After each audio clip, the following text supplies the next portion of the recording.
Oh, welcome back to another episode, another week in the bag. How do you guys like that intro music? I actually am a pretty big fan of it. Royalty-free Mega Man music, of course. What else would I adorn my channel with, right? Adorn? What? Like, how pretentious? Why do I got to be like that? Anyway, rambling aside, hello and welcome everybody to the second week, the second episode of the Good, the Mad, the Ugly podcast, the show where I, Spencer Bakuli, the resident weeb and editor over at Bounding Into Comics, talk to you guys about more niche topics than we get to talk about on streams like the Black Pill stream or Yelling at Parked Cars or Thursday Night Throwdown. We have so many streams all over the place. The Barroom podcast, things like that. So if you're here, welcome. I'm glad to have you. Start your weekend off right with some weebing. Today, I'm going to be talking primarily about this really ridiculous Power Rangers, not news, but the exiting executive producer of Power Rangers just showed his full butt earlier. Oh, I really hope. Oh no, I'm not even monetized. What do I care about? Like I've got like 30 followers. I don't care. Yeah, he showed his whole ass today, or not today, but this week, and we're gonna talk about it. Whoops. Yeah, adjusting the microphone there so you guys can see it. Yeah, I also messed with the camera a little bit. You'll notice that now that I'm cut off over there because last week I had the camera fully laid out, fully there, but I was blown up and I'm like this close the entire time, and it's not aesthetically pleasing. Nobody really wants that. So before I get started, I'm going to vamp for a second because I want to pull up where is my chat. Someday I'm going to get the chat to like work like it does when I'm on Twitch and it pops up here and everything. But I didn't do that this week because it has been an insane week over here, guys. The entertainment news this week has just been ridiculous. I know that the biggest stories this week were Alan Moore related. I know that he's out there being an old crotchety wizard. There's more Marvel's drama happening. Nia DaCosta, the director, is afraid of doing press without Brie Larson, even though I think that that's going to work out for her. But it's been a crazy week. I've also been the one in charge of Bounding all week. The boss man, John, has been out on vacation. Much needed. Really wanted him to take it. Really happy he's out. But yeah, I was in charge. I was the man at the top. So yeah, Bounding this week was all me, so I've been just jamming out. And then, of course, I've been helping everybody out over at That Park Place, appearing in some of those videos throughout the week. And, yeah, so it's just been a lot. So I haven't been able to mess around with my stream layout. I haven't even set up that stream deck yet. Remember I promised that last week? Didn't happen. All right. And I know I need to. Every night I'm like, okay, cool, I'm done with work. Let me sit down and set up the Steam Deck. And then something. I don't even know what I've been distracted by this week. It's just been one of those weeks where it's a blur.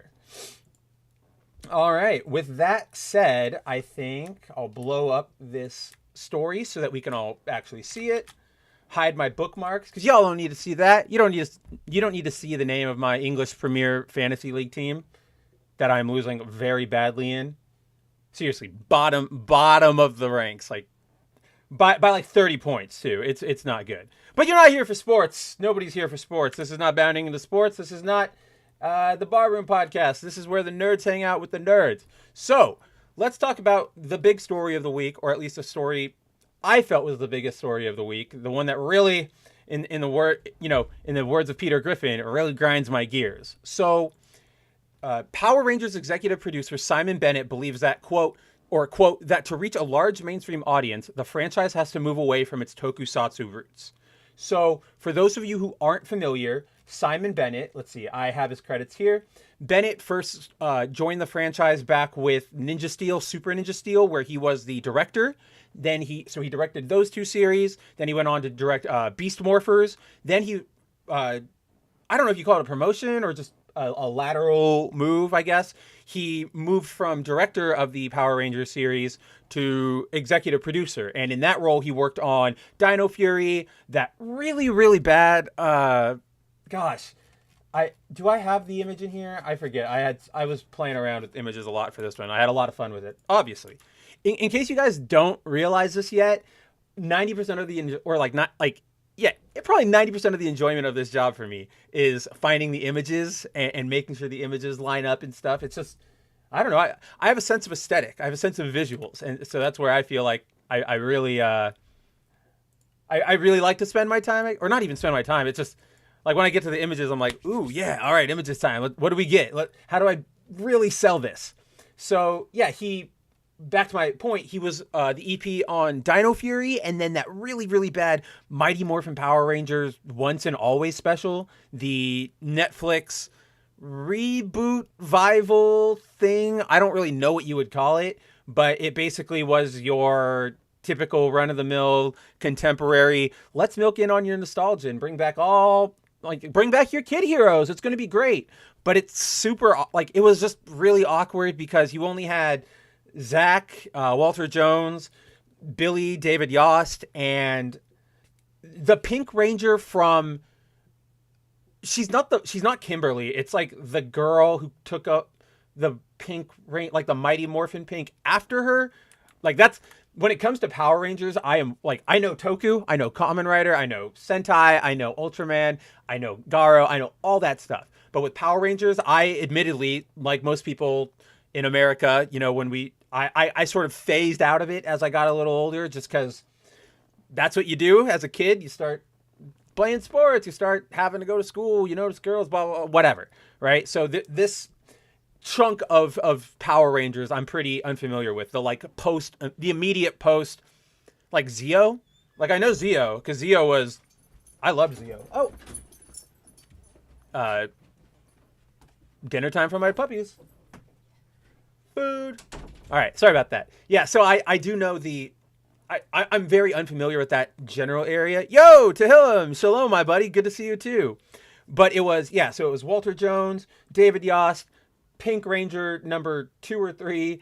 Then it was, I think Austin St. John might have showed up for like a second at the very end to be Red again. But then, of course, the Pink was not Amy Jo Johnson. It wasn't Kimberly, so that was weird.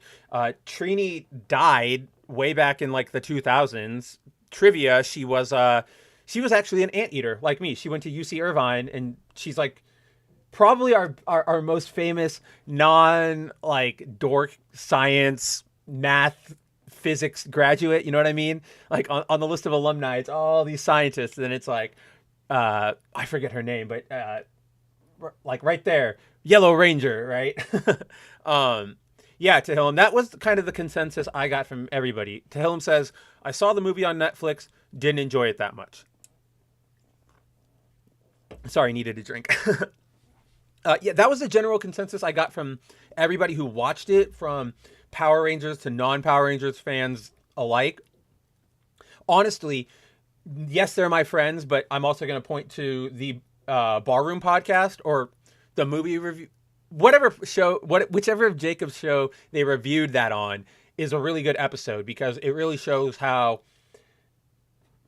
it's a good glimpse into how this nostalgia baiting might work for the very, very, very core chunk of the consumer fan bases of a given property. The ones who always clap, the ones who are sharing that really, really it's not dumb. It's just, it's not that deep. That clip of Anakin walking out of the smoke in Ahsoka episode 5 or something, and the Darth Vader silhouette flashes, and everybody's going, "Oh, this is cinema! Oh my god, look at that shot! That's great!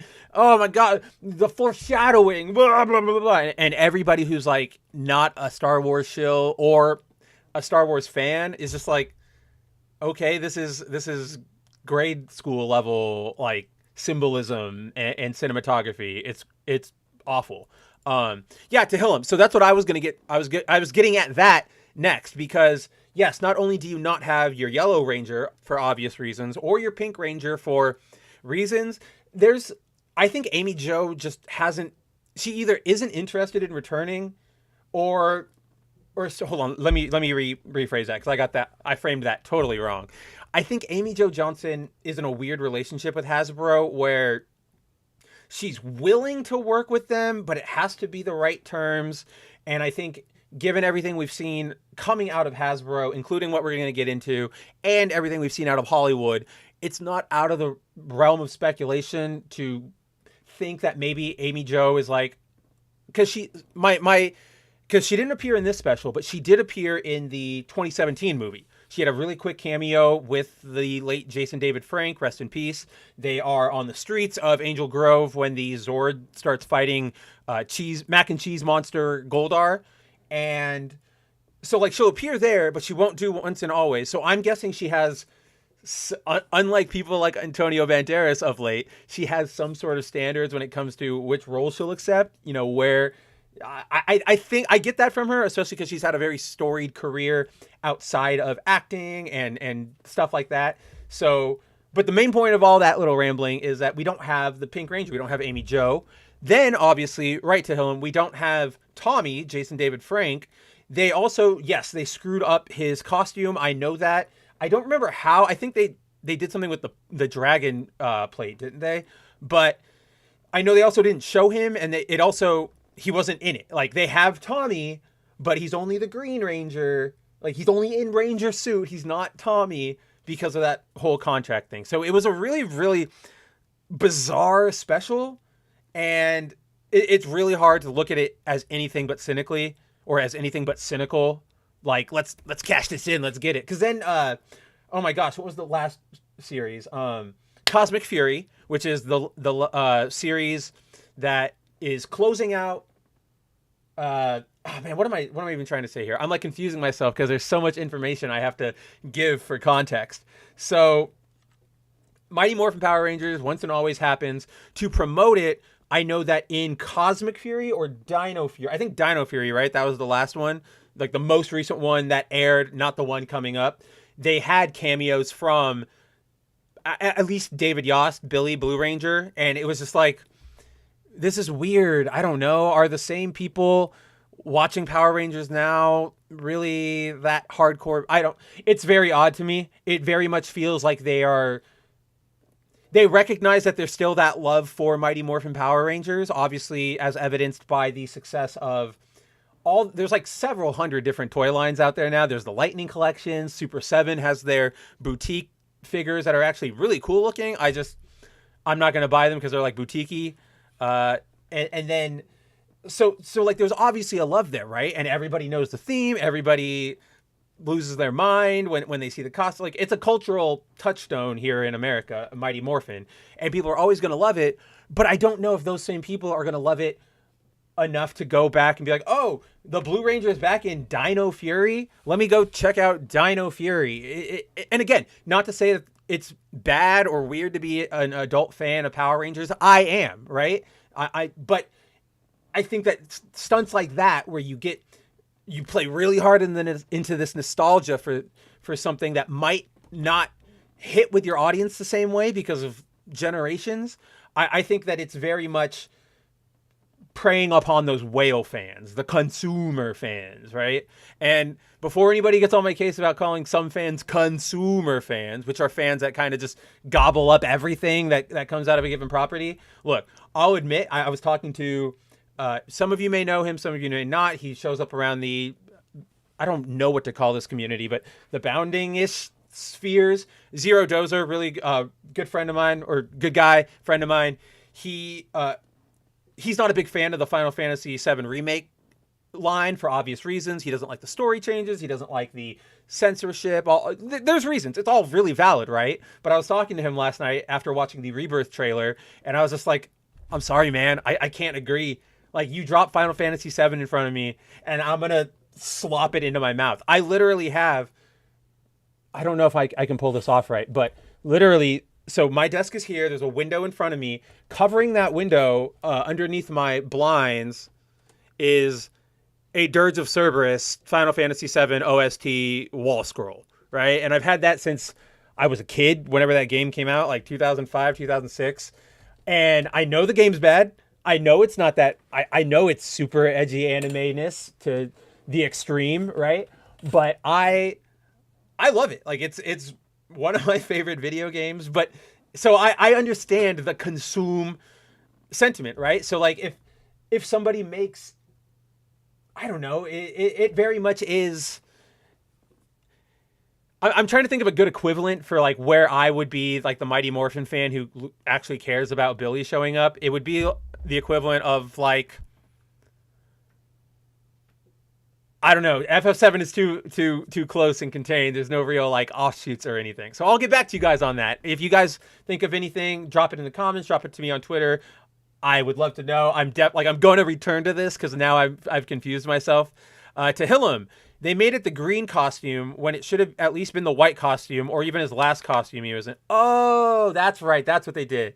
They totally just went back to green for no reason. Like the reason was nostalgia. We know that, right, to Hillam? But pardon me.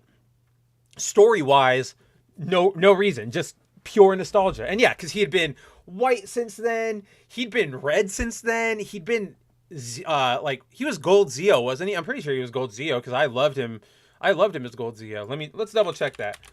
Gold Zeo. Who was he? Because I remember oh no, that's right. It was Trey, and then he gave it to Jason. That's right. Yeah, I love Zeo. There's a photograph of me and my youngest sister from Halloween when we were like 7, 8 or something. I'm dressed as Gold Zeo. She's dressed as Mighty Morphin Pink. Pretty cool. All that is pulling cards. You know, I'm showing you my papers. Duh.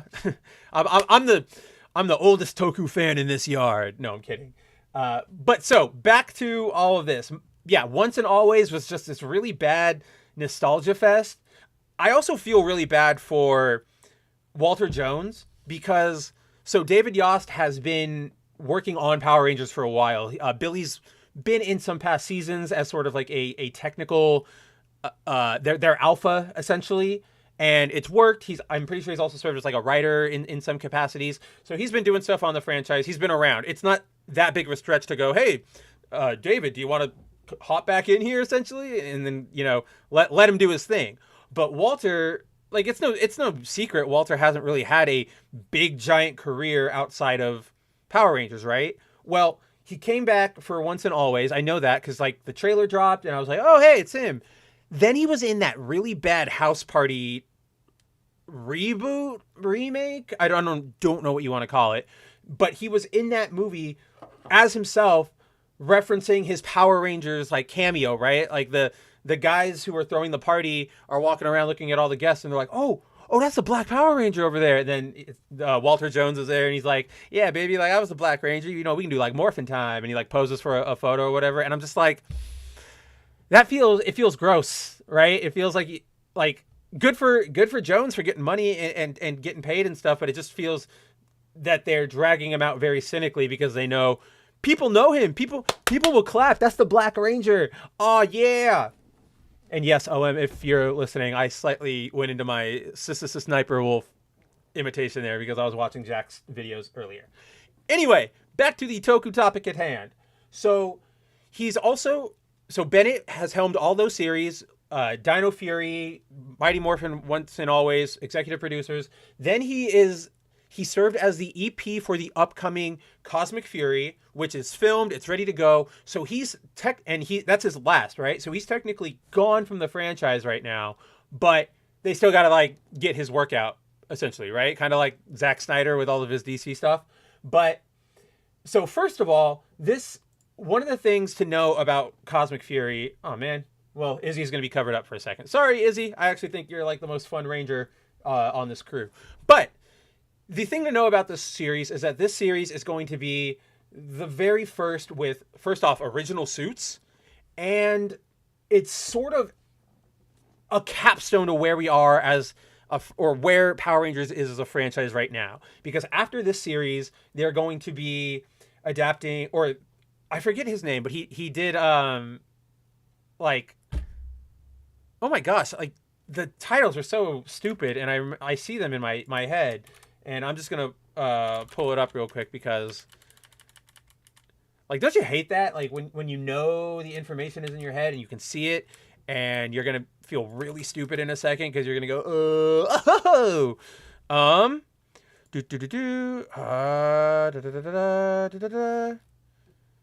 let's see. Gosh, what is his name? Jonathan Entwistle. So yeah, he did he was the showrunner director for those series End of the Effing World and I'm Not Okay with This. I'm not censoring myself because I'm afraid of swearing. That's actually the name. It's like End of the F asterisk asterisk asterisk asterisk asterisk asterisk KING world. So don't get on me. So that guy, after Cosmic Fury, he's working on like a what is I think it's a reboot. Yeah. Because Simon Bennet in this thread, as we'll see later, he calls it a reboot. A Power Rangers reboot that's young adult themed, and the success of that series is going to determine. I thought I had some water. Oh well, I have some Gatorade. The success of that series is going to sort of determine where the franchise goes from there. Is it going to be more YAE like that series, or is it going to go back to Toku-y? Is it going to be more kiddie? Like they're sort of like with most things in Hollywoods nowadays. They're sort of up in the air, waiting to see what happens. But my main point to this is, so what marks this series as like a big deviation is that not only is it their own suits, but they're also going to be just mixing up and mashing different seasons. They are going to be using footage from Ryo Soldier, Kishirio Sentai Ryo Soldier, and Uchu Sentai Kyuranger, obviously. But it's just going to be a weird mess of mashup and continuity breaking things that don't really make sense because obviously the Sentai footage isn't going to line up. So yeah, then they're going to have original suits, and it's the last time they're going to even use Sentai footage, I think, unless they already stop using that. I think that's like the other big change because they want to be their own thing, as we'll sort of get into. But first of all, I hate these costumes. These are so ugly. I don't know what it is about American costume design, because yes, these are 400% all American, USA, born and raised, right? They just seem, the helmets aren't bad. I'll give it that. But I'm pretty sure that those are helmets based on like the Ryo Soldier helmets, right? So they're fine. But then like you've got these, everybody's got the weird dragon armor plate. Everybody has a very flat, boring middle. You've got freaking MCU lines. Like I don't know why you have this silver. Wow, what the hell is that? That's weird. This silver triangle thing or diamond on everybody's side, and then obviously, yeah, there's just MCU lines everywhere, and it remains very flat going down. The boots aren't different color, or like they're not broken up very well. Like they're I don't know. It's just unoriginal and really feels like, as we're going to see for a good reason, like my dogs are barking and losing their mind. No, I'm kidding. It really proves that when Hollywood gets their hands on something, doesn't matter what it is. It could be a comic book, a video game, a manga, a book even. They miss the forest for the trees every time because they look at the artificial or the superficial things, right? For example, let's take Power Rangers. They go, "Oh, you know what Power Rangers needs?" Actually, let's just get into it because Simon gets into it and I can just bounce off of his stupid thoughts. So, executive producer Simon Bennet took to Twitter the other day to sort of share his opinion on the... sorry guys, I'm just trying to get rid of my face so that we can all sort of see what I'm talking about. Again, you gotta work with me here, guys. Okay, so... Oh, actually, I can probably just do this. Look at this, real time with Mav fixing his setup. Oh no. Oh no. Like Sniper Wolf. Oh no. And then, can I shove it over there? Oh! I pulled it off. All right, check this out. Oh, I'm over here now. Fantastic. Movie magic. You never saw it coming. But so Simon Bennet took to Twitter the other day, and it was sort of apropos of nothing, but also sort of just jumping off of the ongoing conversation that's been going around the future of the series, his handling of Cosmic Fury, yada, yada, yada, right? So Bennet takes to Twitter and he says, quote, "Call me radical, but I suspect that those adult Power Ranger fans who are also diehard Super Sentai fans may be vociferous when when Power Rangers deviates from its traditional source material, but are also a minuscule percentage of the viewership of the show, which is made for children." End quote.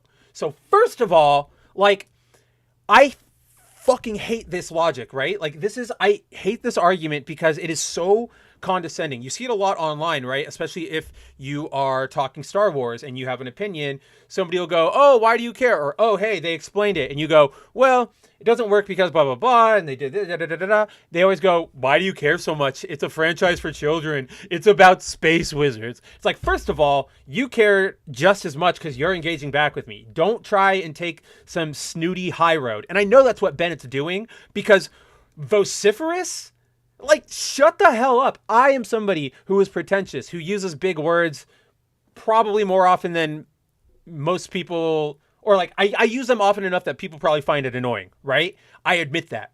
And even I know better than to like intentionally go, what message am I going to write? Let me use the biggest word. If a big word pops up, I'll use it. But this is so intentionally pointed to be like, y'all dumb. Right? And it's because, again, he goes, which is made for children. And again, why would you dismiss any of your audience? Why would you do that? Because, again, yes, your series might be made for children, but also, who has the spending power? Who are the people that are going to let their kids watch, who are going to buy the merch? The parents. And if the parents all of a sudden see the executive producer going, "Oh, anybody who likes Power Rangers as an adult is stupid, blah, blah, blah," and maybe they liked Power Rangers as a kid, they're going to go, "Screw this guy. Like, let's go get some Bluey toys. Let's go," or whatever the hell Coco Melon is. Still don't know what that is. I'm still very scared to find out what that is. But in turn, Twitter user Dam's Turn, he kind of, or they, she, I don't know who it is, anonymous Twitter user, they shot back with essentially that argument, quote, "Made for children doesn't mean you can't have a mature approach, to be honest. Disney era, especially or specifically RPM, are the proof of that. I think we can't blame anyone because they want the license they love to be better at their eyes." In their eyes is what I think they're trying to say. They continued, quote, "Personally, if I turned my head to Sentai and Kamen Rider past like current, it's because they are more what I search. The mature approach, I think, is a license that should have to share its vision and messages to kids. But that's my opinion." Right? So it's a little wonky. Their English isn't the best, but they're essentially saying you don't have to, you can still have mature shows or mature stories without having to sacrifice the intended direction of your show, right? And we see this all the time. Look at manga, shonen, targeted directly at boys. You get really, really heavy stories from a lot of different series like One Piece or not Rurouni. Well, Rurouni Kenshin too.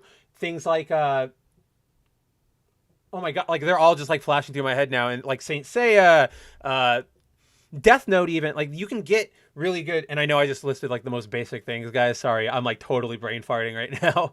But, or look at things like the Justice League cartoons, right? Or really any of those DCAU cartoons, Avengers, Earth's Mightiest Heroes, the ones that the show that came out in like 2010.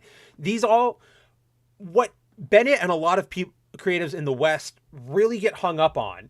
And again, it goes back to this whole idea that they are ashamed to be working on something they perceive as below them. To them, this is kid stuff, like Bennet just said. But, and when you go into it with this mentality, you don't treat it right. You don't treat it properly. You don't give a care, really. You go into this already sort of half-assed. So, yeah, or not only that, but they also conflate mature with brutal, angry, edgy, adult angst. I've said it a million times. Game of Thrones is the worst thing to have happened to television or entertainment, media, really, because it was such a hit across all audiences. The superficial lesson that the directors, producers took away from that was, oh, everybody wants more gore and sex and and political intrigue, not like politics, but like political intrigue and all of this stuff. And not everybody can write that. Game of Thrones was lightning in a bottle, right? I think we can all agree on that, especially because it fell apart at the end. No other series has really captured that magic across such a big viewerscape since. And again, yeah, they didn't think and be like, oh, do they like the characters, the way they interact, the mysteries, the way Martin writes, blah, blah, blah. They go, oh, they want the big adult stuff, rated M. There is a hilarious comic by an artist. His name is Beanie Tuesday. I'd highly recommend checking him out. He has this comic where a guy walks into a comic book store and he's like, hey, I want like an adult or like a comic book, but none of that kiddie crap or whatever. And here, I'm just going to pull it up. And while I pull it up, I'm going to say hi to the chat. What is up? I know I see we have Spencer's #1 stan. Oh, hi, Joy. How's it going? Truth, what's going on, buddy? No, you're not late at all. And then to Hillam, obviously still here. Let's see. Simon Bennet doesn't understand that the reboot is targeted at people like me, are people who love the goofy stuff but can also take it seriously. Exactly. That's the crux of it, right? Is that to him, anybody who genuinely enjoys this stuff is a man-child, is immature, is not worthy of working in Hollywood on any such franchises because, oh, you want to entertain and sort of just have fun? No, you have to make sure that every episode ends with like everybody depressed and broken so that we can remind everybody that the world is actually really bad. And it's like, we know. We all live in it. You have 24-hour news cycles that bombard us with crap. And just let me have a fun, goofy show where the heroes can just be heroes, can be very, follow justice. Oh my gosh, Tehillim. So Tehillim says, Hell's Paradise is a great manga series for an older audience. On the topic of Hell's Paradise, I haven't started it yet. I've been meaning to. Lots of things going on. But I was talking to my friends the other day because they just released the pre-order for the Figu arts of, I don't know her name, but she's like the purple ninja, and she's got like, she's very chesty, she's very like loose flowing clothing. Y'all know what I'm talking about, right? I literally don't know anything about the series, but I took the pre-order to my friends and I was like, am I really just about to, like horny order a figure? Is that really what's about to happen? And they're like, yeah, you're doing it. I haven't done it yet because I'm going to start Hell's Paradise, but that's just a little anecdote I wanted to bring up about Hell's Paradise. Oh, right. I was trying to find that Beanie Tuesday comic. Oh, yeah. Oh, cool. Oh, I just looked it up like the other day. That's awesome. That's awesome. All right. Pull it over here so everybody can see. So, yeah, you have this guy. He comes into the comic book store. Yes, hello. I'm looking to buy a comic, please. Something mature and serious for adults. And the shopkeep goes, ah, yes. And so he recommends him this series called Brain War, and he gets, you should check out. I'm just gonna read it because why not? We're here, we got time. You should check out Kazuya Kazuyama's new sci-fi seinen thriller, Brain War. It takes place in Tokyo, year 2090, where a new breed of psionic biohackers threaten society's tenuous peace. In a world inundated with information and surveillance, nothing is as it appears, and even your deepest thoughts, secrets, and emotions are mere pawns in the war between freedom and order. I've got like the comic on like both of my screens, so I'm like jumping around. The brain war in question refers to the long debate between two young members of parliament over the minutiae of unrelated tariff law, which comprises the large majority of the series. And like that's what me and Tehillim were sort of getting at. There are series for mature people, or like mature doesn't mean blood, guts, and gore. It can be something like this, where it's you delve or you speak to the ramifications and the, oh my gosh, like the ethics of something that's going on, of moral, societal questions. Like there's a lot of things you can do that aren't just, haha, he got his, leg ripped off. But of course, our customer doesn't, we'll call our customer Mr. Bennet. Mr. Bennet says, all right, you call me Pinko, put your dick away. I want something Western, got it? Something Western. And so the shopkeep goes, gotcha. And he points to basically, like a mouse comic, Illustrated Holocaust Memoirs, Volume 1. And the guy goes, no, not that. Then he points. So then the shopkeep points to a comic that says, "What if superheroes said fuck?" And Mr. Bennett goes, "Perfect." And like literally, this is not just the mentality. Back in the day, we used to make fun of this mentality of the whoa, I knocked it, or I what do you call it? Minimized all my windows. Woo! That took. I was so worried that I closed it, because if you close OBS, like it's really hard to get the stream back going on YouTube. You know what I mean? Like you can't just jump back in. But where was I? Oh yeah, like we in nerd media, especially comic books.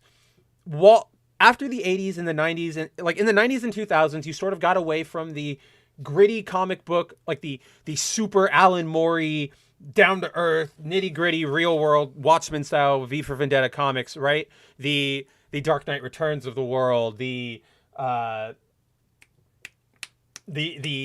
Harry Osborn dying of drug. Like you got away from all that in the 90s and 2000s. You're back to more. It's still darker. There are there's more violence maybe, but there's still stories again. Kind of like, honestly, guys, go check out the period that's like I would say like 2003 or 4 to maybe 2010, 2012. Anything you pick up from Marvel there is probably going to be gangbusters. Or I would even probably deign to say something like 1997, because that's when Kurt Busiek's Thunderbolts run started, and that's just fantastic. But basically, in the 2000s, the 90s, blah, blah, blah, the fans who were overly obsessed with every character getting a very edgy Dark Knight style reboot, like why don't we have Spider-Man where he rips people open? Oh, why doesn't Green Lantern just start start doing guerrilla warfare? Why doesn't the Flash just tear through people? Like those sorts of people, we all kind of made fun of, to be honest. Like in inter-nerd warfare, because it was very much like, dude, that's not what this is. Like, yes, there were those good takes, and they were interesting, and we liked them. They work for certain characters, sure. Batman, of course. If anybody's going to get a down-to-earth retelling, it's Batman. If somebody's going to be like edgy, it's going to be Batman. But you don't need everybody to be that, right? And it's just, it's really, really, it's a warped mentality, because Americans, and it is Americans, because like we propagate what goes out into the entertainment industry in the world. Americans are very afraid of anything that could possibly reflect badly on them, right? So to that end, like we see it a lot in our politics, online, with anybody. Somebody, and I talked about this on the stream yesterday on Pro Show, for example, like look at Disney. Disney keeps burying themselves, making bad business decisions, making bad financial decisions, political decisions. They just keep going. But they refuse to show any humility. They cannot show a second of, I'm sorry, my bad. Can't show that weakness, because in the American mentality, the second you show that weakness, it's over for you, right? And that, it propagated in the wrong way out here. And so now, God forbid you earnestly like something that might be less than, high society. God forbid you like Taco Bell. God forbid you like comic books, right? So nobody wants to say, all the higher ups in the upper echelon are too ashamed. They don't consider this, they don't see the value for what it is. They want it to be what they want. And a lot of it has to do, especially in that creative sphere, and I know I sort of made a really rocky transition there, but a lot of it, and I bring this up a lot, is that the people currently working in our media, people like Bennet, they think they are better than you. They think they know better. They think they know how to handle this property better. They think they know what you should be doing with your time better. So they're going to come in and go, why, like, I'm going to throw out all of this because I know better. I'm going to make this great. And then I'm going to get a job writing for not Broadway, but like movies. Yeah, because that's what they all are. Everybody went into college. All these creatives went into college thinking they were going to be Tarantino. And they came out realizing they don't have the talent or that they don't have the connections. And now they're just trying to claw their way in any avenue up to an influential Wikipedia spot, right? Or like an influential role in society that gets them a Wikipedia page. They don't care how they do it or what they trample to do it, as long as at the end of the day, their name is the one on top of it. Truth says, I honestly love stuff where everything is serious as hell, but the author makes it look goofy as possible. Example, Cromartie High School. Exactly. Like Cromartie is hilarious. To that end, One Piece is exactly like that, where everything is super goofy, but everything you very much care about the stakes, even though the main character of the series is a rubber man. Like that's sort of what we're getting at, right? Truth is that as long as you are earnest in your approach to something, people will be along for the ride. There are so many of our favorite series and characters that if I gave you an elevator pitch for them, you would say, get the hell out of my office, you like crack at it. What are you doing? But because the creators cared, they believed in it earnestly, and they sold it to people earnestly, going, I know people are going to like this because it is good, and not because, haha, it subverts their expectations and it makes them feel like they did something right. Like that's another awful thing in the Western media sphere, is that and I saw a tweet about it earlier, so I'm definitely not taking full credit for this. I don't remember who originally posted it, so I'm sorry. I'm sure somebody watching will know exactly the tweet I'm talking about. But somebody on Twitter posited earlier today that the way people treat media and entertainment that's what it was. It was like,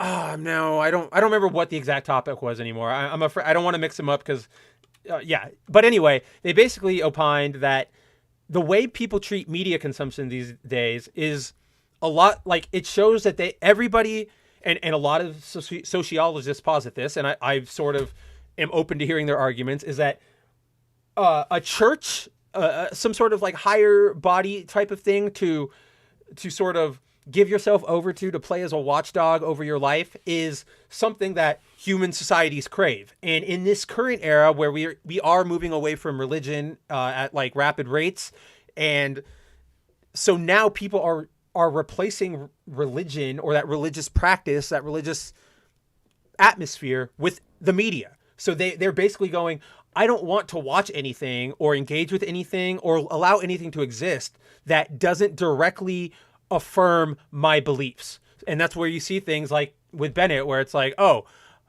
I think that this is, childish and people should be more mature about their things if they want to succeed. No, like, I totally had a Spencer brain fart there. I totally lost it at the end. But I think to that topic, that's sort of where we're at. And it's really embarrassing, because be yourself. Just like what you like. Who cares about what others think? Hollywood promulgates, or fine. See, I'm doing the thing. I used a big word for no reason. Hollywood espouses that message at every turn in all of their productions, right? Be yourself. Feel who you are. Be unique. But they don't believe that. They are so afraid of being judged for liking the wrong things, for not being high class art, for not having the right. It's really, really stupid, and it's ruining all of our entertainment. Jay Lee, what's up, buddy? How's it going, man? And then, yes, Tehillim. Tehillim saying, finally watched the Zom 100 Bucket List of the Dead live action movie. Personally didn't mind it. I want to check out the anime. Has me interested enough to check out the first 2 volumes of the manga. Pardon me. So I've seen the screen caps and trailers and stuff going around for the Zom 100 live action movie. Pardon me. I haven't gotten into the series yet, but I'm like you, Tehillim. I have been meaning to for a really, really long time. So let's get it on together. Start reviewing it on your channel, Tehillim, so that when I see the thumbnails pop up in my feed, I can be like, oh yeah, I should go catch up on that. So, let's take that all the way back to the original point of the story, which is Bennet. Yeah. So, Damien comes out and says basically, you don't need to be super edgy or lose your appeal to children to tell mature stories. You should treat the property for what it is, essentially, is what Damien is saying. So Bennet comes back and replies, quote, Super Sentai and Kamen Rider are fantastically imaginative and brilliantly successful. I love them and also adore Studio Ghibli films. However, some aspects of these properties are very specifically Japanese in their sensibilities and will therefore be of niche appeal in the US. Again, stop there. Get your head out of your ass. Like, we are not in 1994 anymore, right? Japanese specific properties have been doing fucking gangbusters for years now. Demon Slayer, Mugen Train, which people online were referring to as Mugen Train, not Demon Train, right? That did amazing numbers during freaking COVID because the world was going to see it. Americans have some of the biggest Japanese anime manga conventions in the world, to the point where we get big announcements for things like Witch from Mercury or Trigun Stampede. Like, I don't know what self-aggrandizing bubble Western creatives are in, but get over yourself. And especially, like, how infantilizing is it for him to go, I like Super Sentai, Kamen Rider, and I also like Ghibli. They are not even the same thing. And the fact that he reduces them to, haha, kids, that's what he's doing. He's reducing all this Japanese media to, haha, for kids, those silly, immature Japanese. Like, that's all he's doing. And it's so disgustingly insulting that somebody like this was able to helm Power Rangers, which is like the, for better or worse, we find ourselves in a situation in America where Power Rangers is really our only big Toku property.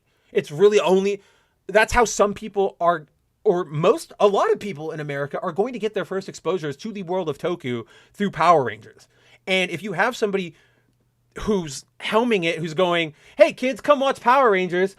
By the way, what you should know about Power Rangers is that if you like this for real, you're dumb as shit. You're a loser. Like, why? They're not going to go on to Super Sentai. They're going to grow up and be little Simon Bennetts. I hate it. Oh yeah, Jay Lee. So yeah, Jay Lee is saying so much filler in Demon Slayer. 100% so much filler in Demon Slayer. That's why when it comes to like animes with manga like source material, I always go for the manga, and I will watch clips on YouTube of like fights, right, just to see them in motion. But I very rarely does filler ever do anything fun. I kind of always only point back to the Dragon Ball filler where Goku and Piccolo get their license, because it's just so, it's a one-shot thing. It's not a giant arc. It's just one episode of them hanging out. And it worked with what they were doing at that time in the narrative, which was the last days of peace before the Cell games, right? Also, to Helm, I'm jealous. Helm saw Mugen Train in cinema. I did not get to. Not because I was afraid of COVID or anything. I just, at the time, because of COVID, I had moved away from my like social network back in California, and I was like with my parents, and I just didn't have anybody to go see it with. And I really tend to like seeing movies with at least like one person. So that's all. I watched it later. It was just, I didn't have anybody to go with. And yes, Truth, that's 100% what I'm getting at. Truth says, I'm pretty sure Simon and Hasbro are among the people who hate Japanese. We're seeing it right here, are we not? Like, this is, I've been I wrote this article. So first I read the thread when my friend sent it to me. I spent 2 hours on a Discord that I have with some friends bitching about it, like just going off in usual Spencer Mav fashion. You know how I am. Then I went and I wrote the article. Then I went and I've spent, just the last couple days retweeting things, monitoring the health, the success of the story, yada, yada, yada. And it's not until I've read them out like loud that it really just, that it truly sinks in how condescending and awful these people are. Oh, Jay, I definitely do go alone a lot. Like I saw, Spider-Man No Way Home, Shin Kamen Rider, and this is like recent movies, right? It was just, I don't know, I just didn't have any, it was a new area, nobody to go with, just, I don't know, I had video games to play. I was really big into Warzone around that time, so I was probably dropping in to Verdansk. Da-da-da-da-da. Yes, and then Bennet continues with his headassery, saying, quote, to attract a sizable mainstream audience in the U.S., a process of cultural translation is required to, quote, Americanize the shows. This is what Power Rangers had been doing for 30 years. I don't even really... Do I need to get into like a big fling rant about this? Because, Jay, don't you dare. We do know my type. They're angry, strong women who can beat me up. Like, that word, we have to Americanize this. It's just like, why do you have to Americanize it? Why? What Power Rangers has been doing has not been Americanizing it. Like, it's such a disingenuous comparison, right? Because what Power Rangers had been doing, probably, just to be general, what Power Rangers had been doing up until Bennet got there was translating it, essentially, right? Bringing those stories to an American audience. And yes, you Americanized elements of it, like the character names. And yes, the plots were changed, yada, yada, yada. But at the end of the day, sorry, my dogs are like barking crazy, and I want them to shut up. Hold on.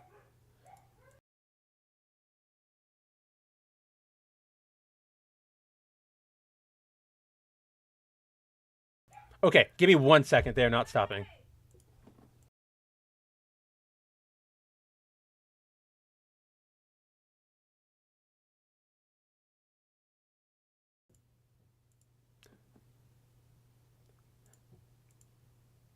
Okay, never mind. We're back. Because my dogs are just incredibly stupid, and luckily my sister got to them. But what I was saying is, like, right there, a process of cultural translation is required to Americanize the shows. Yes, to an extent. But what you're not doing, what those old series weren't doing, were erasing that core identity of tokusatsu. The earnest, the cheap suits, or not cheap, but like the lower budget realistic suits, or not realistic, but like it looks like you made it. You know what I mean? Like you sewed it yourself. You have like lower budgets, special effects, rubber suits, earnest heroes who believe in like justice, no matter how childish you might find that concept. I don't, but I know people like Bennet obviously do. You have, and at the end of the day, like the big core of it is that everything in Sentai treats itself earnestly. It treats its characters earnestly, its concepts, its worlds, everything. And that's what Power Rangers did too. Yes, it was goofy, but that's what it was, right? Like I don't know. It's just, I hate the concept of Americanizing or doing anything like that. Let's see. Oh, both Peter J. Tomasi and Patrick Gleason. I followed them on social media, eventually followed me back, and the Super Sons they gave us, or love the Super Sons they gave us. Yeah, to Hillam. I mean, I love that Super Sons run. Whatever DC's editorial did when they decided to run right over it with aging up John and the crises is just really, really, really bad. Right? That is literally what it is, Truth. Like, here's what Truth is saying. We are all for acceptance unless they are Japanese. Their creativity doesn't look boring and stale. Like that is all of their mentality. And then yeah, almost like creating Toku is expensive. Who would have thought? Who indeed? So Bennet continues, quote, MMPR hit the zeitgeist in the early 1990s as it was new, and there was nothing else like it in Western TV land. Maintaining the scale of its success after the newness wore off was always going to be a challenge. Again, what is this like self-defeatist? Oh, I can't do anything. This is how it all works out. I'm powerless to make any better decisions. Shut up. Like, yes, it hit the zeitgeist in the night. Like there are two separate things in your tweet, right? MMPR hit the zeitgeist in the early 90s as it was new, and there was nothing else like it in Western TV land. Full stop. That idea is done, right? You've just given us a summary of what the show was like when it hit the airwaves, or what the cultural reaction was when it hit the airwaves. Now you go into a different thought, which is maintaining the scale of its success after the newness wore off was always going to be a challenge. That doesn't have anything to do with what you just said, because how many freaking shows have been going on where, they not reinventing the wheel. They've all made it past their newness. Superman is still going. Spider-Man is still going. And you know what the best stories are with established characters? Are the ones that honor and respect who they are. If you want to go off and you want to go make a Toku series, Simon, that's edgy for Western teens and shows them all having sex and doing drugs, go. Like, you want to make Toku Euphoria? Go for it, right? Just shut up and go for it. But stop trying to take that and apply it to a property that already has its own identity. Like I going back to what I was talking about, how Hollywood always says, be yourself. In this instance, they're essentially saying, be yourself, but you should look like this. You should, like, this is the only, it's so awful. Yes, that's what that one show that afforded doing everything at once was Garo, and that was through gambling and using adult video stars. Yeah, in Japan, you're going to get a little wonky when it comes to funding. I forgot about the gambling angle of that thing. You guys should all go look that up, because it is a wild, trip. But right, but speaking of Garo, right? Like, a Garo story works for Garo. But if they'd have tried to make a Super Sentai series, if they took the first season of Garo, and instead of making Garo, made Sentai Fighter Garo, all Sentai fans would have been like, what the hell? This is weird. Like, why is everybody so edgy and sad and depressed and looking like gacked? Like, that's what these creators, these creatives need to learn. And I hate that I don't really have a general term for people who work in Hollywood, like writers and directors and actors, blah, blah, blah, other than creatives, because I really don't feel like that applies to a lot of the people I would refer to with that banner, like Mr. Bennet here, right? And it's just, but yeah, stop, just make your own, we know, do I want to jump over there really quick? So yeah, I'm going to bring this up because I reference it a lot. I don't know how many people actually ever read the original story or were around for any of the Bounding related shows I was on when this move happened, or this revelation. It is so long ago, right?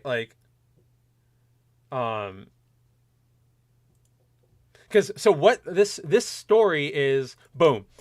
So this relates all the way back to the far off year of 2021, actually, July 2021, almost 2 years ago. Don't you dare, Tahillam, don't you dare bring up Tom King here. You want another an extra 3 hours on this show? It will happen. But back in the far off year of 2021, if everybody, just a quick refresher for those who don't remember, Netflix came out with a Kevin Smith-led He-Man show, Masters of the Universe Revelation, picks up where the 80s cartoon 80s cartoon left off, did the whole standard rigmarole of Hollywood, race swapping, edgy for the sake of edgy, deconstructing your main hero to make him look like a jerk for no reason, right? It did all of that. It's kind of like one of your best examples of what happens when that mentality takes the lead. But, so, as the headline here says, quote, Netflix director claims King Grayskull and Andra were race swapped in Masters of the Universe Revelations because new characters could, quote, could be easily rejected. And, he just gave away the entire game with this comment. So, where was it? So, back in 2021, this fan shared the news that King Grayskull was going to be race swapped in that issue of Masters of the Universe. There was a tie-in comic, yada yada yada, and so the comic came out, the leak happened, everybody was like, "Why? Oh, King Grayskull is black now? That's weird. Why are we doing that?" So this user, Jim Tallstar, he shares this the story to a group called Shadow Weaver's Realm. And one of the first responses is from a black guy named Tim Bland, who says, ugh, quote, ugh, I prefer making new unique black characters than race swapping originally white characters. Instead of wearing your own shirt, you're getting a hand-me-down shirt from someone else. End quote. Completely 100% right on all accounts, right? It is insulting to a certain extent. Like, it's, or not even to a certain extent, it's just outright insulting when somebody goes, hey, you don't need that stupid white Batman. Here's Latino Batman. Now, don't all you Latinos love it now? You all love it. Let's throw him up on all the Latinx celebration marketing material. Yeah, like, no, shut up. Like, this is how most people think. We want new stories. We want original characters. And, pardon me, another drink.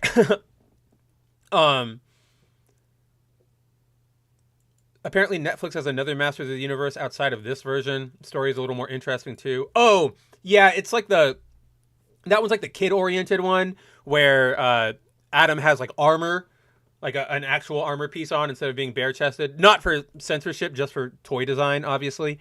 But yeah, I've heard that one's pretty good. I am not a personal He-Man fan. I never got into it. It was before my time. I am a 90s kid through and through, born June 1990. Right smack dab in the middle. So, I grew up on Power Rangers, Dragon Ball, the DC animated series, Static Shock, things like that. So, right to Hillum.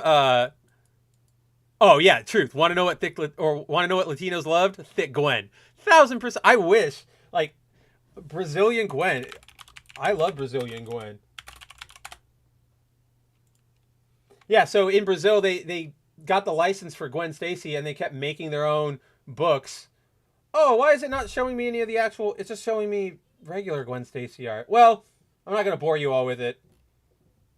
But anyway, yeah, that Gwen Stacy is stacked beyond stacked in the Brazil comics. Go check it out. I highly recommend it. They're hilarious. But... back to the matter. So Bland, a black guy going, don't want this. This is boring. So he was then met with a response from this guy. His name is, I just want to get his role right. Netflix director of original series, Ted Biasoli. Don't, and yes, of course, Jaylee. That's always the other thing. It's always ESG.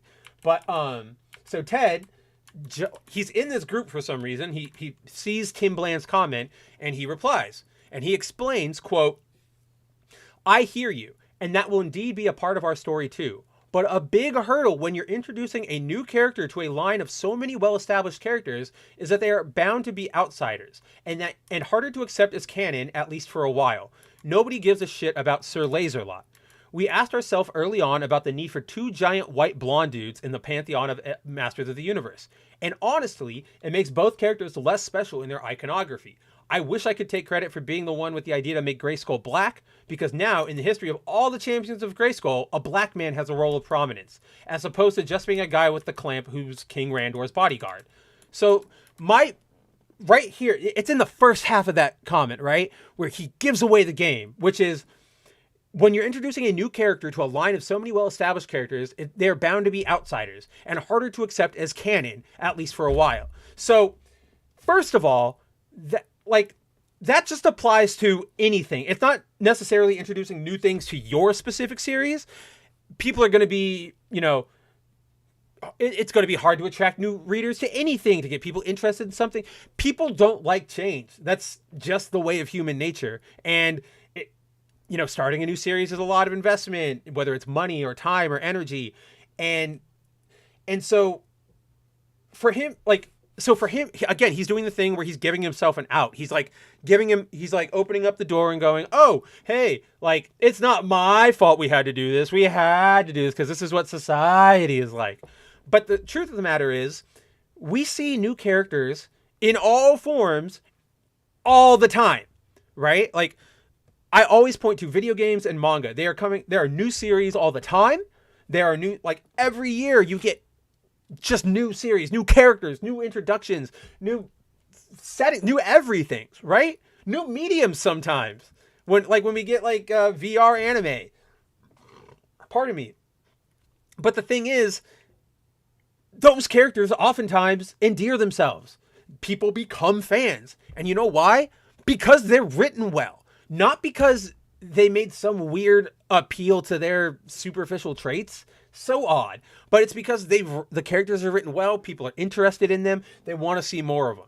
And right here, Biaselli basically admits that we in the West cannot write interesting characters anymore. What we are writing nowadays is garbage, and nobody's going to like that. We have no faith in any of this. So we're just going to take the characters you like. To make sure you like what we're going to give you, we're going to race swap or change up everything so that it has the name of what you like, but it's something new. And it's just like, it's shitty is what it is. It's blaming, it's dodging accountability for your own crappy work because you think that there is some miasmic presence holding you back, some specter of whatever grievance it is at the given hour holding you back from making a good character.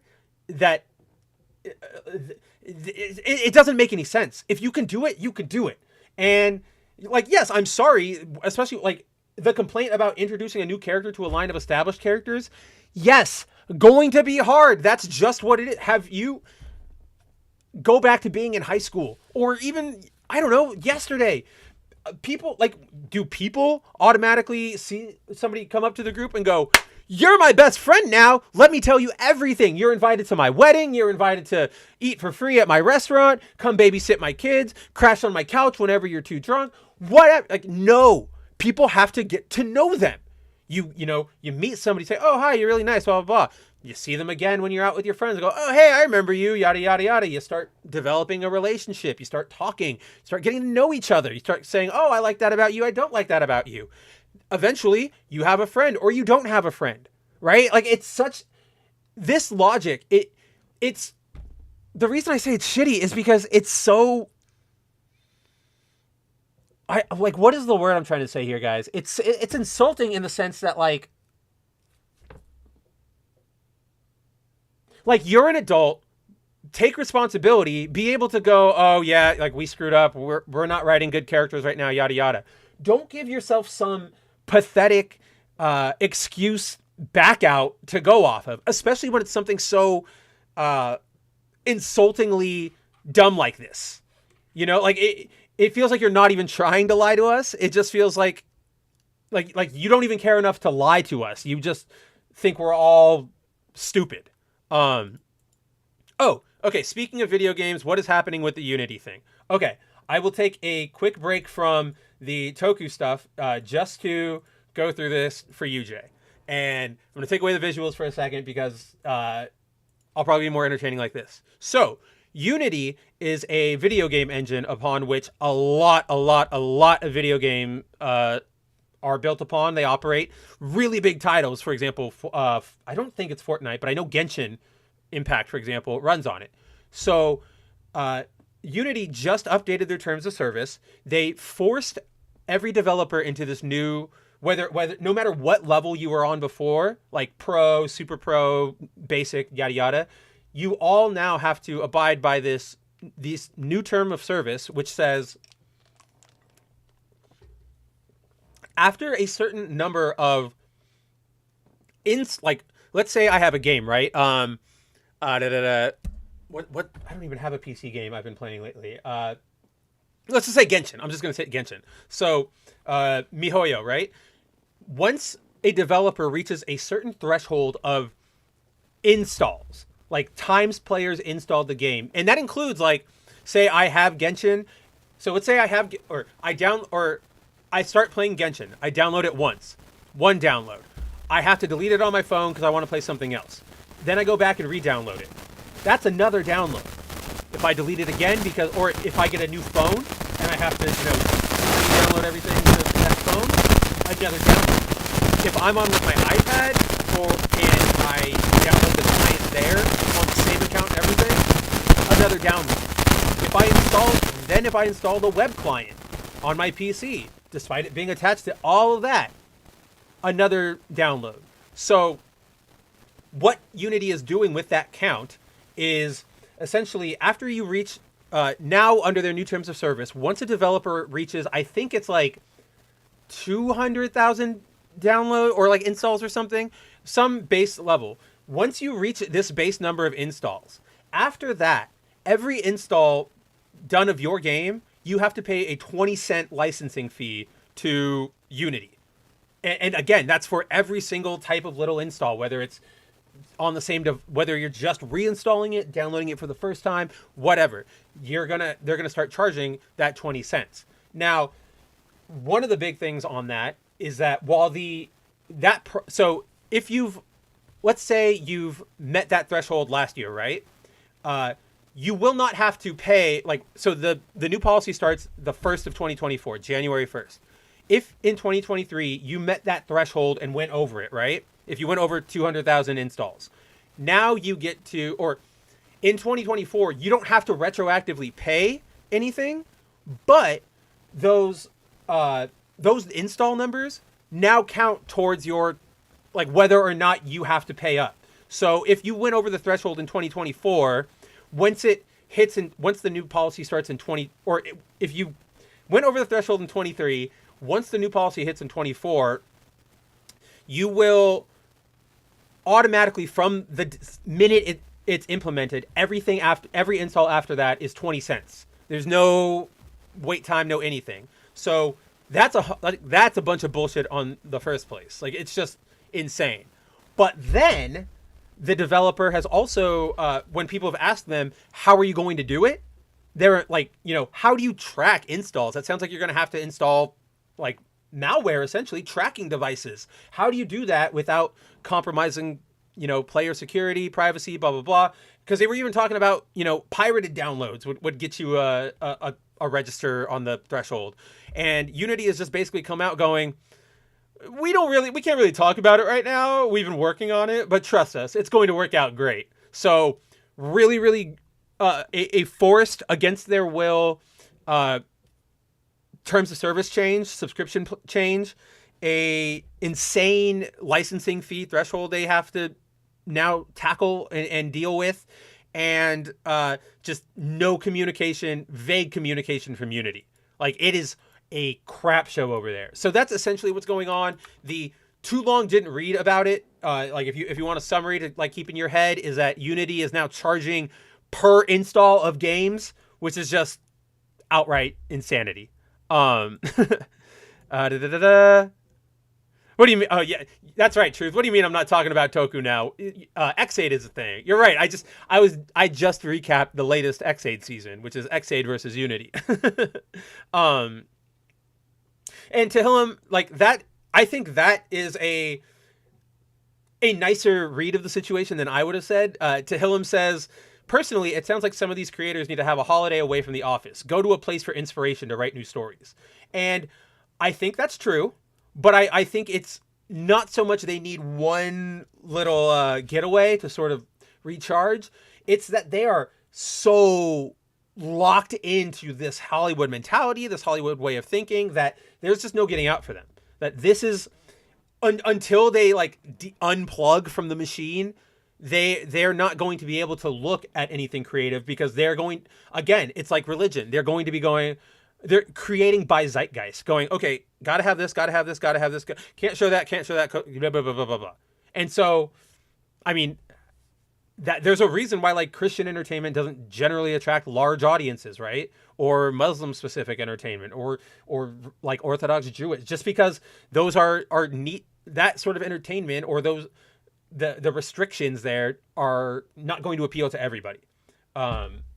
So, and yeah, Jay Lee, install and trust me, bro, it's safe. That is literally, or not literally, but that's essentially what they are saying.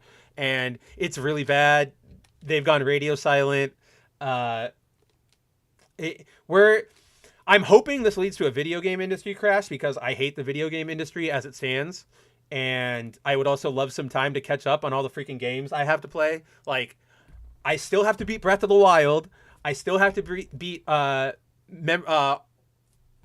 you in here, OM? I can never get the full title right. Like Rain Archives, Mystery Code, whatever. I got to beat that. I still have the Mega Man Network collection I want to run through. Armored Core 6 is still sitting there. Like, just Crash, let all these idiots lose their jobs because they're just up their own butts. Hearts go out to the actual, like, on-the-ground devs, of course. That always sucks. But give me a break.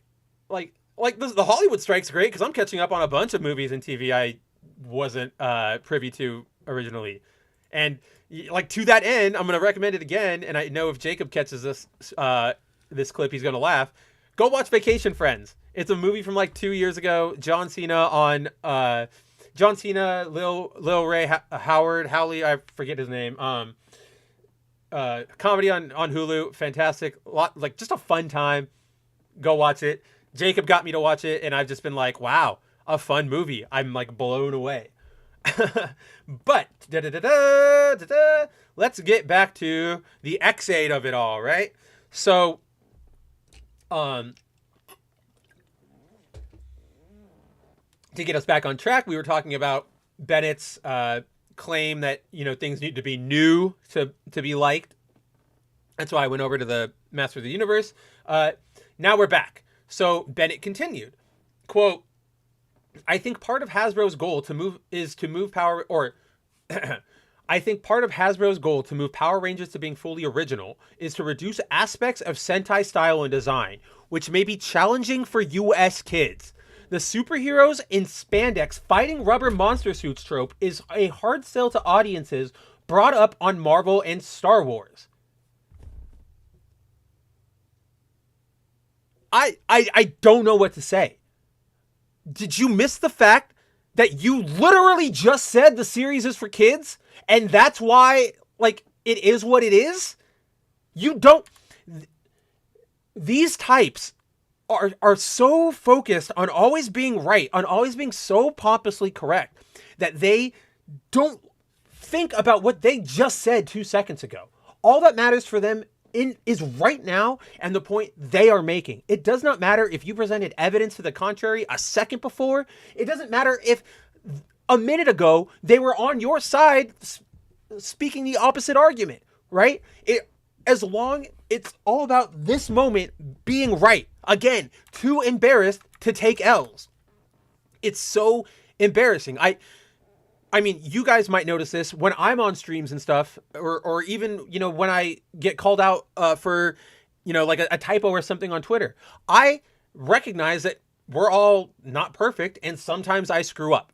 Yesterday, I was on the WDW Pro show, and Pro and Culture Casino asked me, or we were all talking about One Piece, and Culture and Pro asked the panel, do you think it could go, like, do you think Netflix will keep going because it just got renewed for season 2? Could they go all the way? And I jumped in and I went, well, you know, it's really long. One Piece is enormously long, and Netflix, you know, you don't have a good habit of like existing at Netflix. So you always get canceled after one season. And Pro and Culture went, didn't we just talk about the fact that that's sort of like a stereotype that a lot of...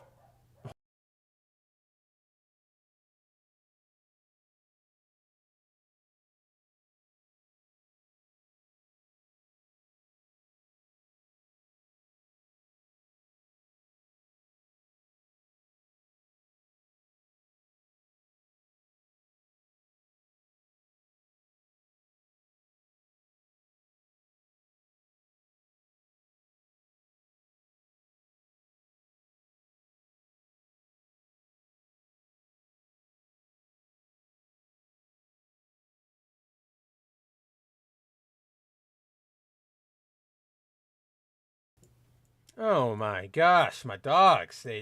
They're like just so sensitive when it comes to people walking outside, walking behind the door, you know what I mean? But like, pardon me again. It's just like, get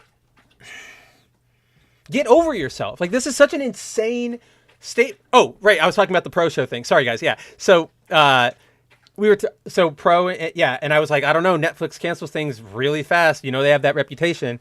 And Pro and Culture went, hang on, just a second ago, we were all talking about the fact that, like, Netflix has that reputation, but it's not always well deserved.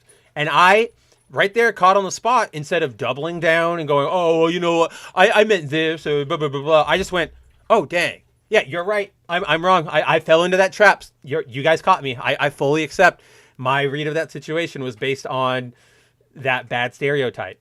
And you know what? I'm alive. And I don't look like a jackass in front of millions of people because I was able to just go, I know, Jay, it was like right when I was getting to the crux of the story. But these people are too embarrassed of being wrong, being in, and like not even wrong, just anything less than. They have these weird images in their head, and again, it's a pseudo religion to these people, and the way they treat everything is as some sort of pseudo religion, and it's just not healthy for them. Yeah, and then he goes on to talk about the Entwistle adaptation that's coming up. End of the effing world, and I'm not okay with this. We're fresh and groundbreaking TV. I'm confident that if Hasbro can get the new Entwistle YA Power Rangers reboot series off the ground, it'll be riveting and original. Like, end quote. I don't even, like, that's just like the reddest flag tweet I've read in a long time. Like, YA Power Rangers. That's not what, oh, do I even have it in here? Okay, no, I don't have it in here, but so I will mention it.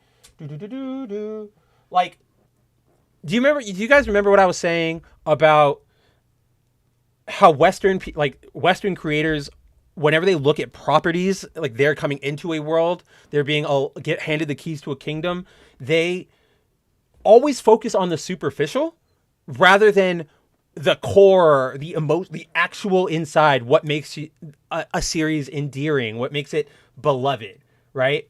And so for me, if you're going, oh yeah, young adult Power Rangers where they're all gritty, blah, blah, blah. First of all, we saw that in the 2017 movie, which was crap.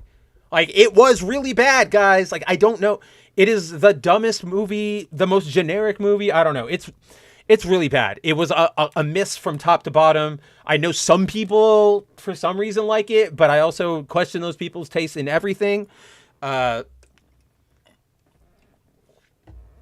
like, to me, Bennet is going like, okay, what do you need in Power Rangers? A team, people in costume. And he, like, says this in a tweet that it was in some other thread from a week ago that I didn't touch. But he was like, the main elements of Power Rangers are teenagers with attitude, a team, transformation sequences, robots, and I think, like, I something else like that, right? Oh, I think, like, bad guys. It was something dumb, but all of that stuff is not what makes Power Rangers Power Rangers, because all of that generic stuff I just listed, you can find that in something like Kamen Rider, in the MCU, in freaking Winx Club, right? Like that show from like the early 2000s for girls that was on like Fox Kids. Like, that isn't what makes Power Rangers Power Rangers. It's the earnestness in which these situations are treated. You know, like, I always have this thought, or not always, but it cycles through my mind, which is, in the Sentai series, you always get sort of, like, everybody always appears in a, I just gotta let my dog out of my room, hold on.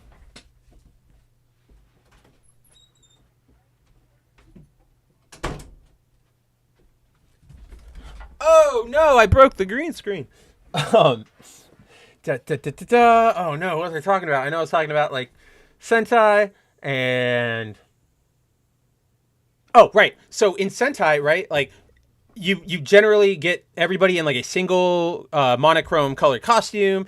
A lot of the colors reuse. I know, and I think Truth might be able to help me out here. One of the Sentai series I know has like a team of, like, gray, turquoise, purple, blue, and I think white. Because I forget which one it is, but I remember because the enemies are like, first, like, they're like, hey, who has a Toku team with like all cool colors? Where's the red? Where's the yellow? But to that end, in Sentai, they always they get their suits, they come on, and they all just go, yep, you're red, you're yellow, cool. And then if they ever meet up with another ranger or another ranger team, they just go yellow, yellow, red, red, cool, cool. I freaking know that a fully westernized Sentai Power Rangers would make some dumb quips about, oh, you're yellow too. Wow, what are we, the Rainbow Gang? Like, just shut, like, nobody. That's the exact opposite of Toku, because Toku takes itself very seriously. Its audience is kids, but it doesn't insult them. It doesn't think that it needs to. The way Sentai and Kamen Rider treat their audiences in Japan are as if they are an audience, yes, but they're more regulars, right? It's like Sentai is a dinner theater production that has a bunch of regulars that come in all the time. You entertain them, and you can treat them like friends. You're not super close. I'm not talking parasocial, but you've got, you want to entertain them. You're there for them. You care about them. You're their friend almost, right? You don't think you're above your audience. Over here in the West, they all think they're above you or us, right? Like, I'm part of you guys. I know that Simon Bennet would probably look at the fact that I have a bunch of Toku toys lining my shelves right now, and he'd go, okay, but have you ever considered getting the Power Rangers Funko Pops for mature adult collector? Like, shut up. I hate you. Go away.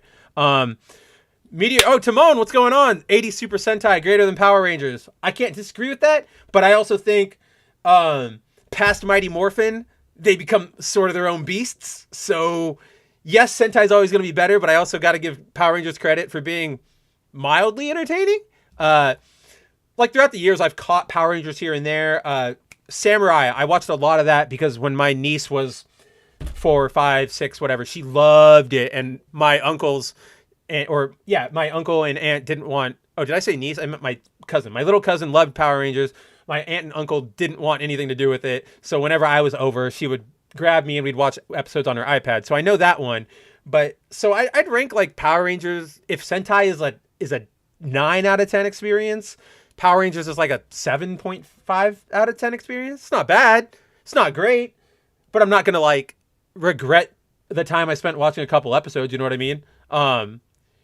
Yeah. Okay, truth. It is. Yes, it's either. Yeah, I think it is Kyo Ranger. I think that is it. And again, that's why I turned to you, because I knew you would know it. Oh, it's definitely not King Ogre. It's an older series. I mean, mildly entertaining in the sense that, like, because here's my problem, Timon, and I'm sure like you have it, Tehillim and Truth and everybody, Jay might have it, is that we know, like, I know Sentai, so I watch Power Rangers and I'm just kind of going.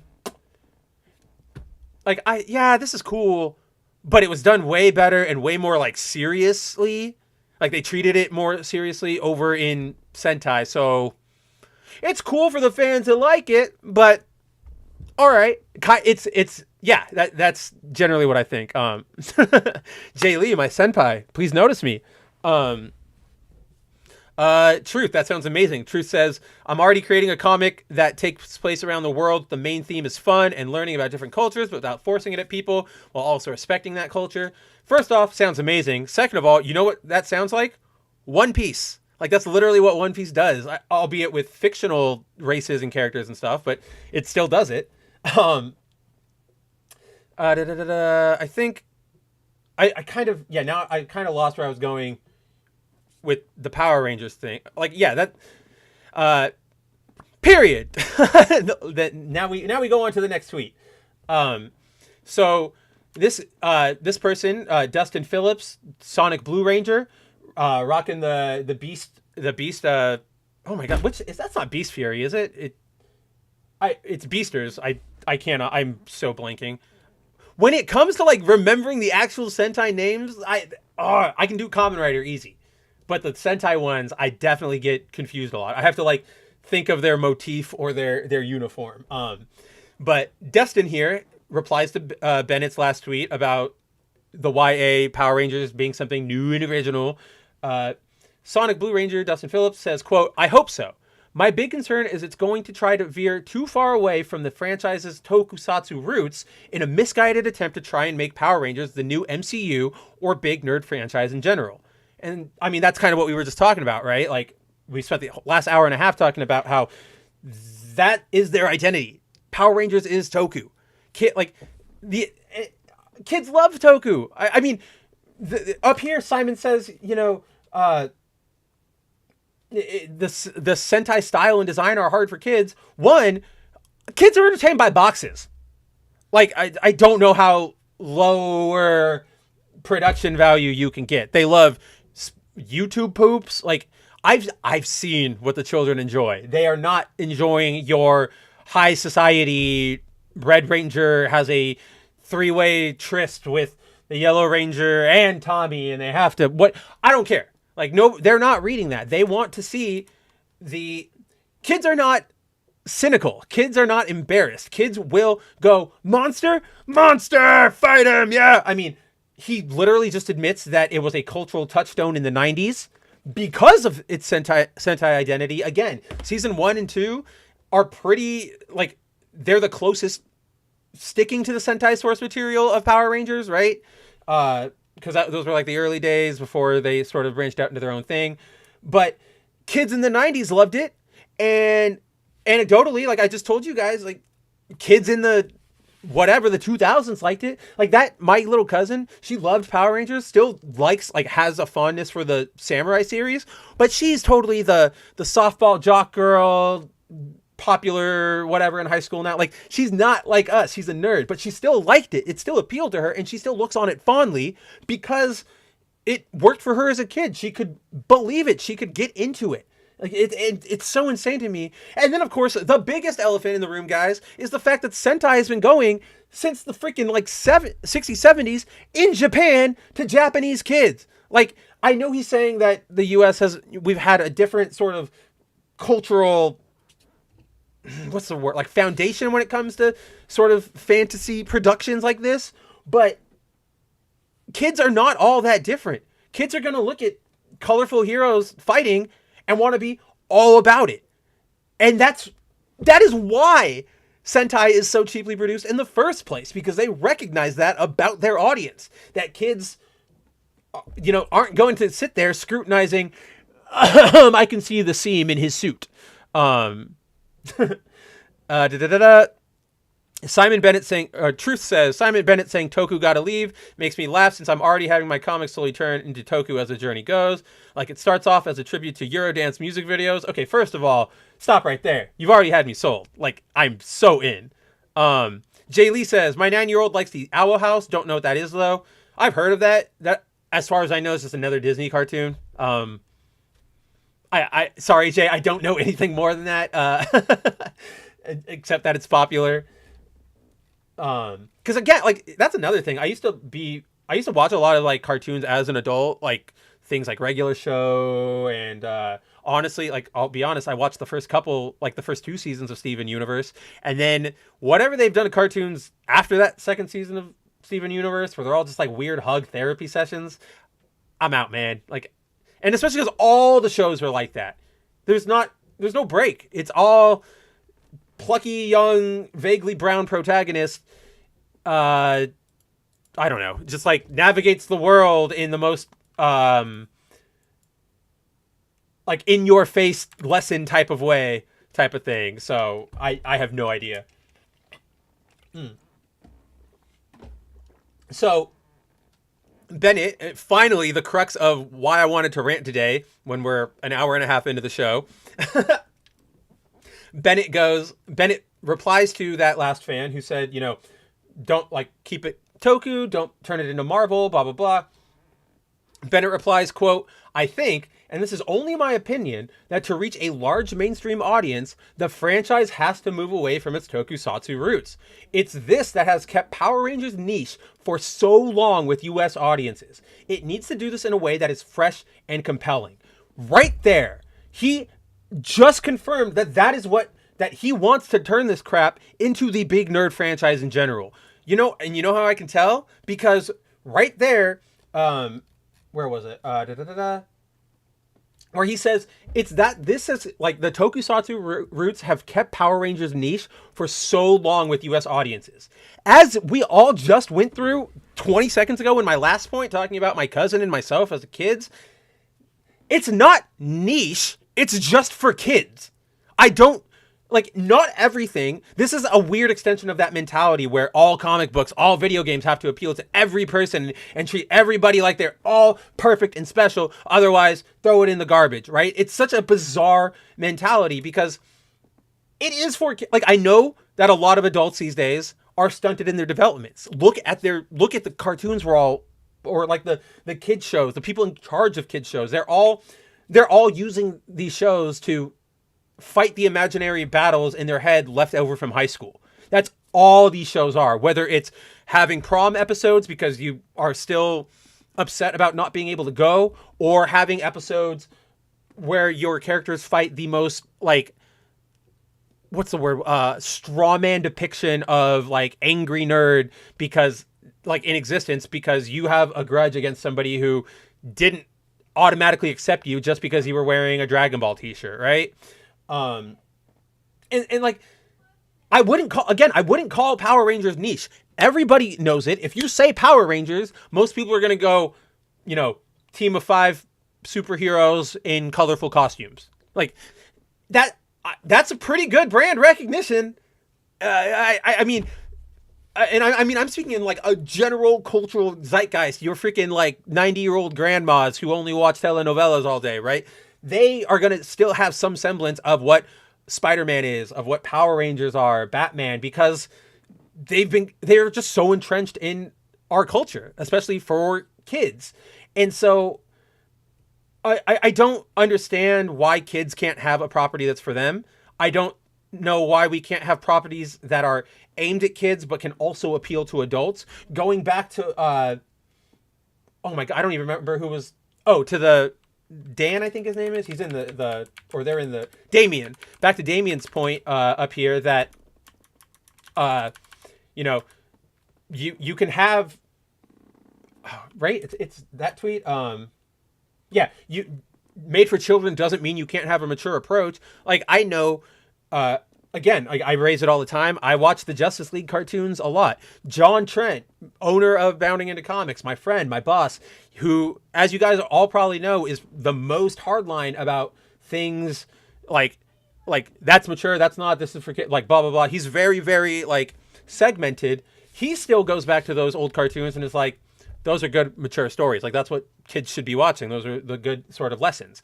And so I do, in a sort of esoteric sense, understand why he's trying to push this, because it goes back to that embarrassment. It's part, I'm too embarrassed to be working on a kid's property, and part, I want to be big and famous and have my name up in lights and be treated like the next Quentin Tarantino, so give me my own Marvel universe, blah, blah, blah, blah, blah, whatever. And of course, money is probably playing some role in there as well. But it's such a perfect encapsulation of how everybody treats adapting properties, except for Oda and the team over at Tomorrow Studios. Like I talked about it last week. Go check out the replay if you want. But One Piece is pretty fun. Meteor Advocate Timon. Me and my friends didn't care that much about the American part of Power Rangers. We wanted to see the fights, the monsters, and the robots. Boom. That's like, kids, they're in for the plot, right? But they really just want to see, in that kind of show, they want to see the colorful monsters fighting, blah, blah, blah, blah, blah, blah. Doesn't mean you can't have a good Justice League style story or whatever, but remember what they're there for. Exactly, Timon. Changeman and Flashman were way more serious than a high school drama. Like, though there are lots of Sentai stories that get like deep, dark into it. I mean, the first Kamen Rider 1, 1971, is about a guy who gets abducted and his body mutilated by surgery and turns into a cyborg bug. It was so scary that kids were scared, were earnestly scared of it when it aired on TV in Japan. Like that's what I'm talking about. Tehillim, not a big fan of Tarantino, only like his Kill Bill movie and Jackie Brown. So I'm a big fan of Tarantino. I totally understand why he's not for everybody, but specifically to our conversation, I only keep bringing him up because he's one of those very easy. He's like an auteur director. Like he does his own stuff and everybody knows his style and it rolls off the tongue. Right. And that's just, I know that's what a lot of these creatives want to be who work in Hollywood right now. They don't have that sort of talent.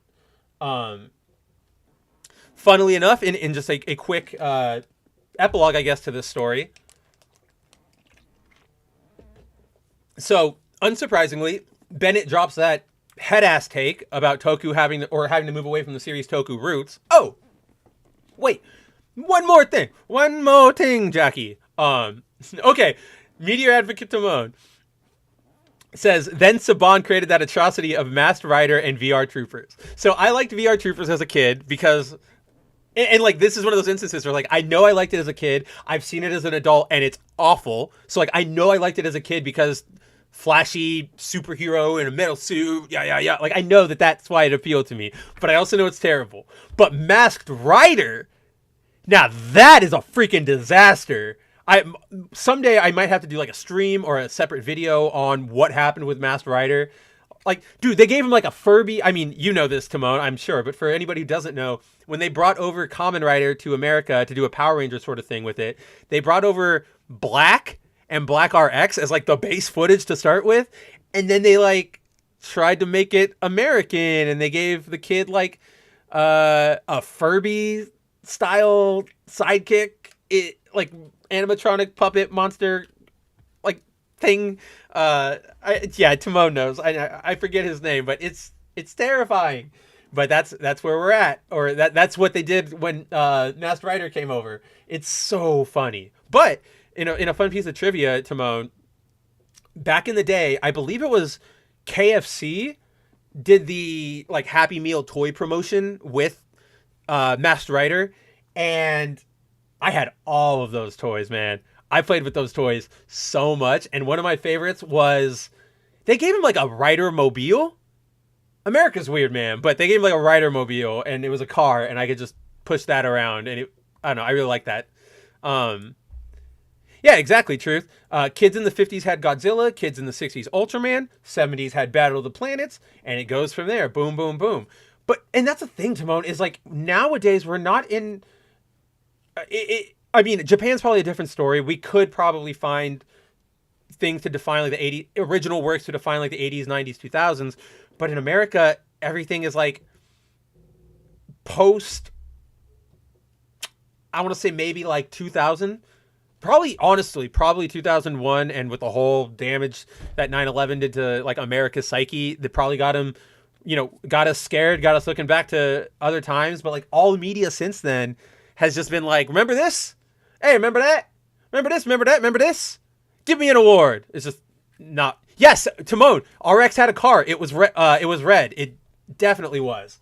And like, I can't remember if that's from Black RX, but like, I don't think it was. I genuinely can't remember. It's been so long since I've watched both Masked Rider and Black RX.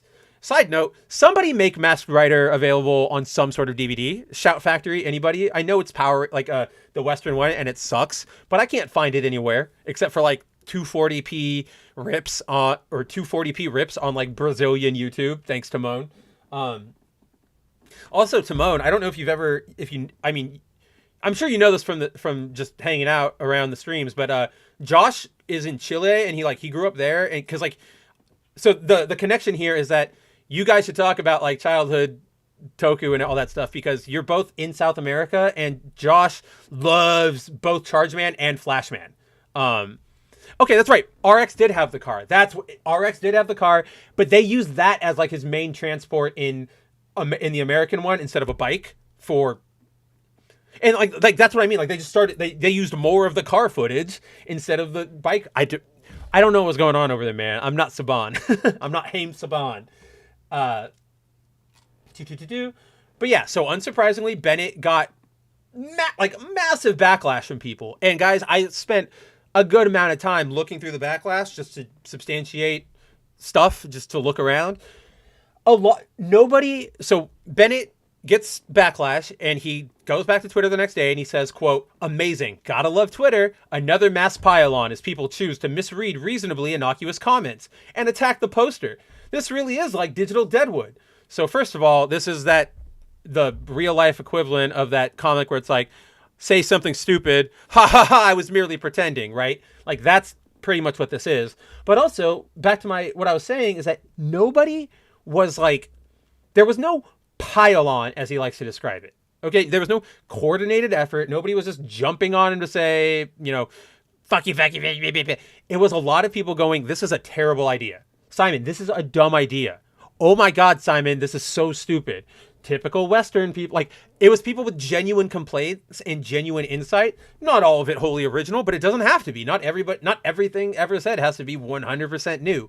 But that's, again, the way these disingenuous, immature children who run Hollywood right now act. You say something dumb, people don't like it. It has to be their fault. They have to be misreading your comment. They're the ones who are mean and attacking you. I couldn't possibly have just said the dumbest thing possible in relation to Power Rangers and tokusatsu. No, am I wrong? No, it's the children. It's so sad. Pardon me. Truth says, weird thing is if you look at what Saban originally planned for Masked Rider, it could have been good, but sadly the executives ruined it. I have not seen that. I didn't know that there was like an original pitch. I think that's what I'm going to spend my Friday doing, is looking that up and getting to know it. So after Bennet cries foul, this person, Kira Main EP, Kira Menep, I don't know what, it's Twitter, so sue me. But they fire back at Bennet with, quote, "You shouldn't be directing a tokusatsu franchise if you hate tokusatsu, and your inability to take any criticism, even when it's productive, shows why this brand is dying." Completely reasonable. Oh, end quote. Completely reasonable, completely normal. I don't know how you can take any fault with that statement, right? Like, even if you disagreed with it, they're being completely reasonable. I don't find anything obnoxious or over the top in that comment. I know some people might read that harshly, but I don't. And I don't know how you genuinely could read that as like an attack. So then Bennet fires back with, quote, "I don't hate tokusatsu. I admire it greatly. My comment was that for Power Rangers to find mass audience success in the US again, I think it needs to move away from its tokusatsu roots." But then what do you have? Literally, what the hell do you have? You have goofy melodrama about kids who don't take anything seriously. The Sentai parts of your series of Power Rangers are what make it Power Rangers. If you go and turn this into a generic CW-ass TV show, I mean, guys, I don't know how many of you guys watched, but I watched a lot of the Arrowverse. And there were a lot of times when, especially in Arrow, there would be, like, let's roll, let's go fight. And Ollie, Green Arrow, takes the lead, but then he's got like Red Arrow and Black Canary and Junk Dog and Ragman and Spartan and Mia when she took up the Red Arrow costume, or Barry when he's the flat. Like, they always like stand out in teams and they're ready to fight and they do their fights. Like, that is probably the closest thing we could have to American tokusatsu. But on its surface, if I gave you an elevator pitch right now and went, hey, how about we do a Sentai series in the vein of Arrow, right? Sort of a little bit, takes the source material, but ups it to an older audience, but, sort of still stays sort of truish to it, right? Doesn't sound that bad on paper. Like, I will admit that. But if you give it a second of thought and just step back and close your eyes and imagine what it would be like to watch an episode of Power Rangers as directed by Mark Guggenheim at the CW. And I don't have the right words yet right now because I'm just coming up with this concept and this thought exercise, but none of it is good, right? You get that feeling of just, this isn't the right fit. It's tonally inconsistent. It's just wrong. I don't need, again, I saw the 2017 movie. I don't need more of that. Okay? I don't need more revenge porn Kimberly or I'm autistic and get bullied Billy. It's just, I don't need it. Or Jason jerking off bulls. Like, I don't need, and yes, that is the opening introduction to that character in that movie. I don't need any of that. And it's just, I don't know. I love the Arrowverse for what it is, but that tone, that Americanized, what if superheroes said fuck style works for the Arrowverse and Green Arrow and its source material. For Power Rangers, even when you go dark, you cannot. I mean, has anybody here I mean, like we talked about Sentai, but if we're gonna go for Power Rangers specifically, if anybody here has read any of the Shattered Grid stuff that came out of Boom Comics, which, side note, Kyle Higgins, the guy who basically revived the franchise with the Boom comic book series and was responsible for all the Shattered Grid ideas and for creating Lord Draken, he recently just revealed on Twitter that he has they didn't give him any royalties or anything. His contract was just like a one-time bonus, so he doesn't get jack squat. That sucks. I don't want to like it's probably a topic for another show, but that just is awful. Give Kyle Higgins his due demand. He basically revived your franchise among non-Disney Nickelodeon audiences. You know what I mean? But it just, but like, so what I was saying is, Boom Studios is like the Shattered Grid stuff, the Dakin stuff. It gets pretty dark. Dakin takes over and becomes like a fascist dictator and has kill squads and characters are dead in the future, yada yada yada yada yada. But it's never like you don't have Jason grappling with drug addiction. You don't have Tommy battling with his like estranged father who's back in his life now, but he doesn't know if he can trust him, and it's obviously telegraphed that he's going to betray him, but then feel bad. Like, it doesn't work. It just feels wrong. And I feel like I don't have the right words yet, the right argument for it, because again, like I said, first time thinking of it, but I'm sure we'll come back to this topic eventually. Let's see. Meteor Advocate Timon says Arrow was good till they defeated Deathstroke. Yes. And then it got like, it had moments after that, but then yeah, it really did sort of just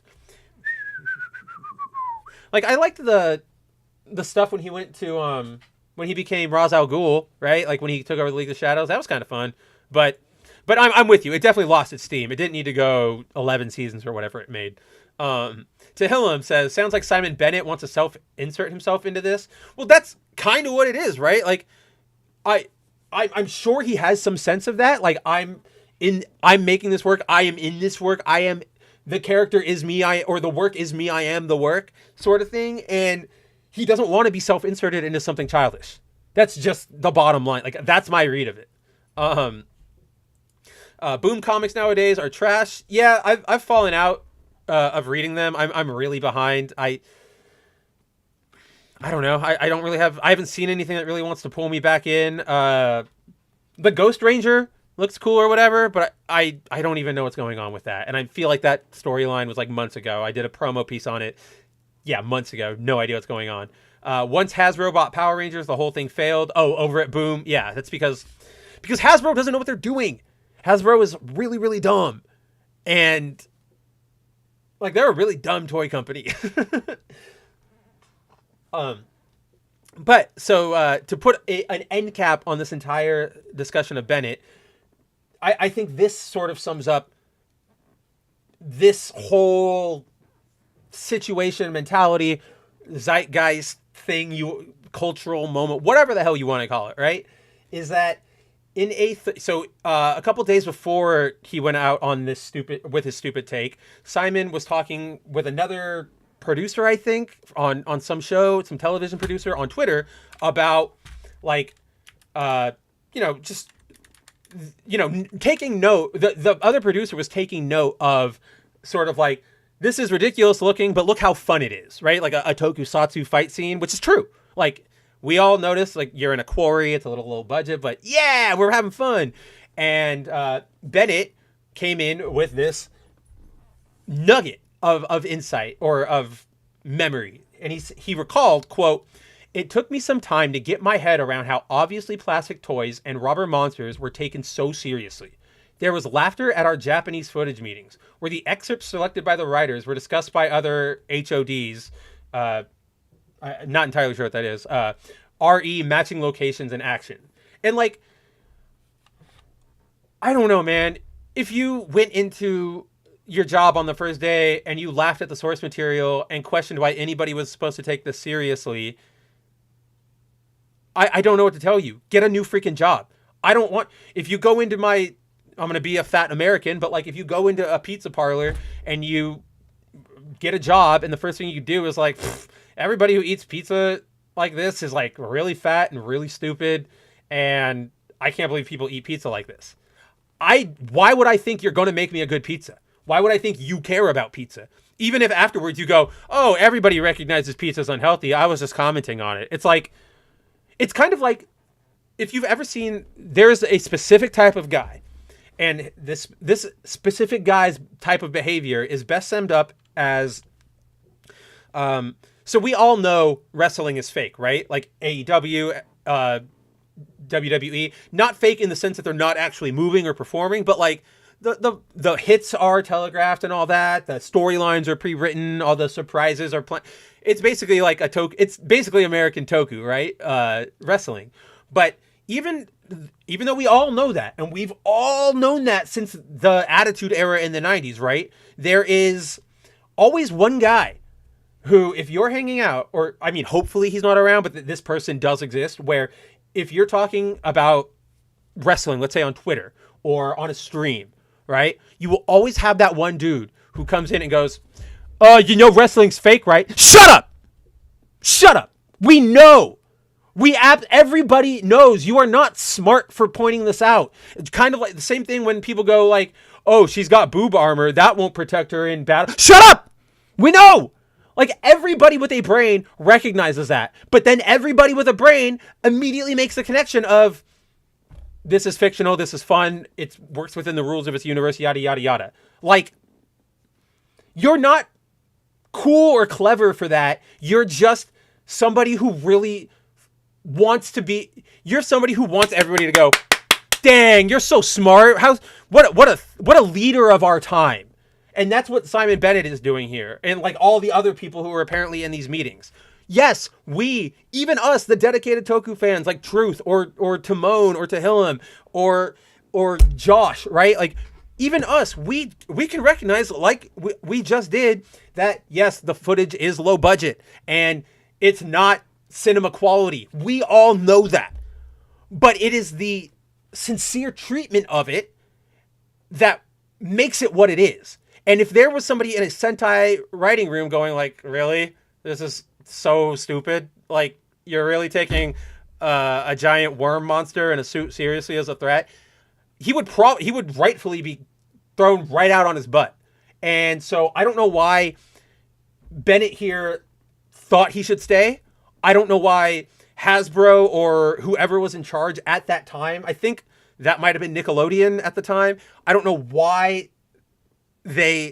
again, this is all rhetorical. Like, we know why they hire people like this, because they're all embarrassed of their crap. But we don't want people who think they're better than you.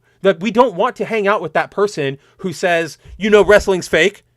Those Toku shows are really low budget, right? Like, it's not believable.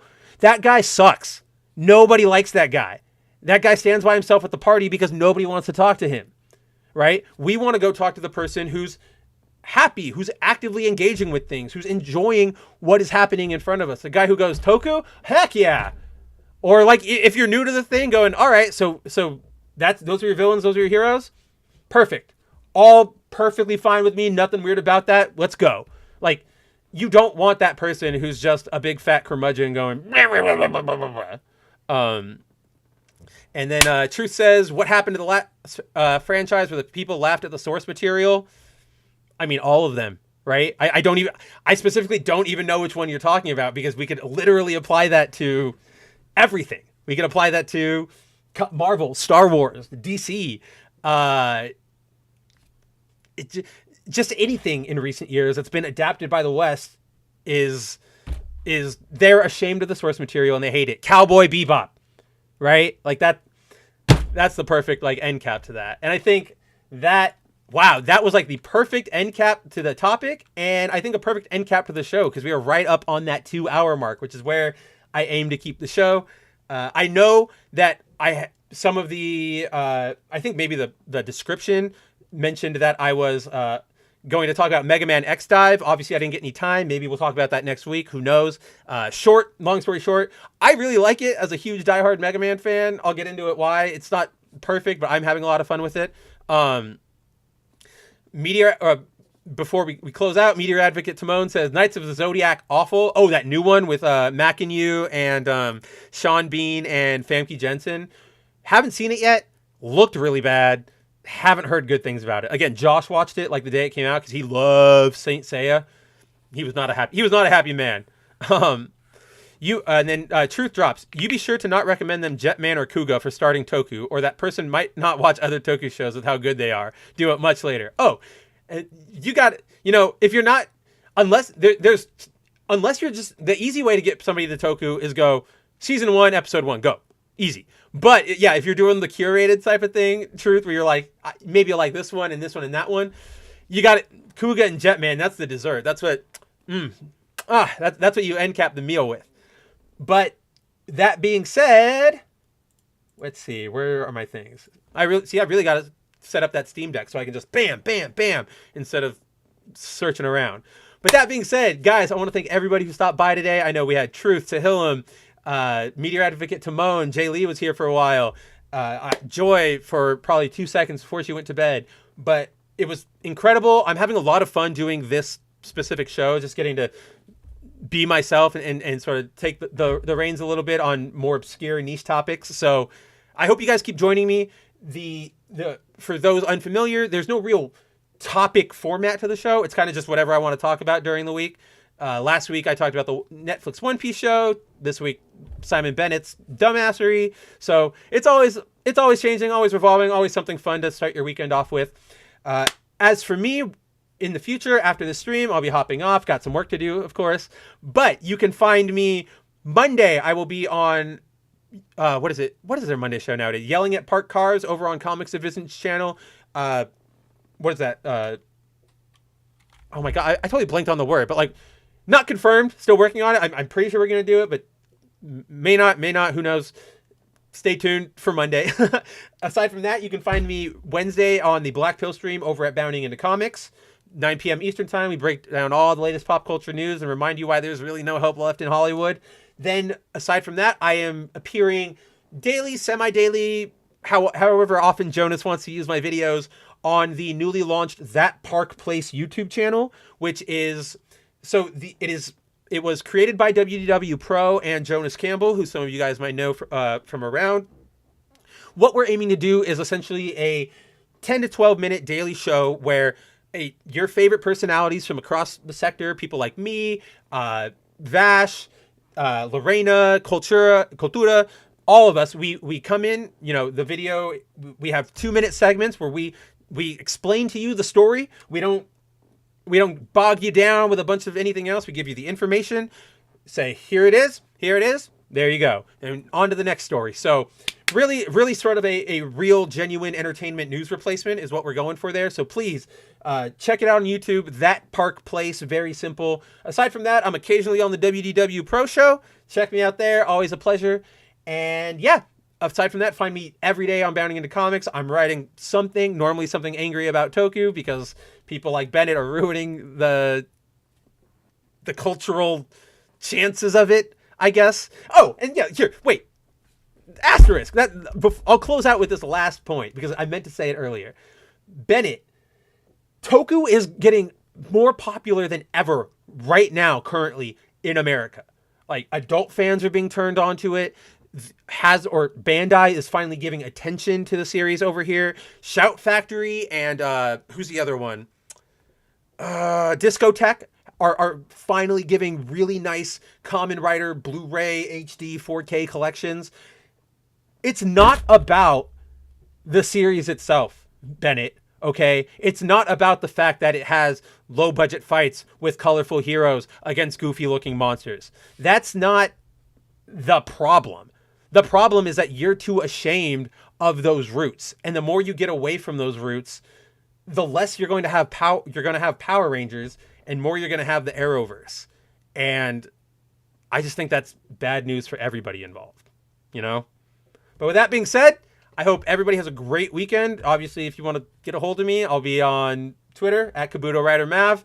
But until then, take it easy, and I will see you all very soon.